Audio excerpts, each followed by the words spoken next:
Kung lahat ng vitamins mo iniinom mo araw-araw, dapat ganun din ba ang inyong mga alagang aso at pusa para healthy kayo forever?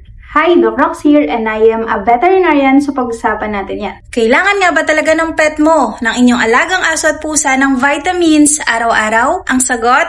Depende yan. Dahil kung kumakain naman ng complete at well-balanced ng dog food or cat food ang inyong mga alaga, at yung pagkain nila na yon ay talagang high quality, complete na yung mga nutrients, vitamins na kailangan nila per day, no need na bigyan sila ng vitamins every day. Pero, okay, malaking pero ha, binibigyan ng vitamins ang ating mga alaga kapag sila ay may mga specific condition. Kapag kailangan sa kanilang joints, sa heart, mahina kumain, anemic, nagkakaroon ng rashes, vitamins sa skin, or even para lang magkaroon ng energy. At lalong-lalo na sa mga senior dogs and senior cats. At kung hindi kayo sure na complete na yung nutrients na nakuha ng inyong alaga everyday, yes, pwede kayo magbigay ng vitamins sa kanila. O katulad nitong vitamins na Royal Vit, pwede niya ibigay sa kanila everyday.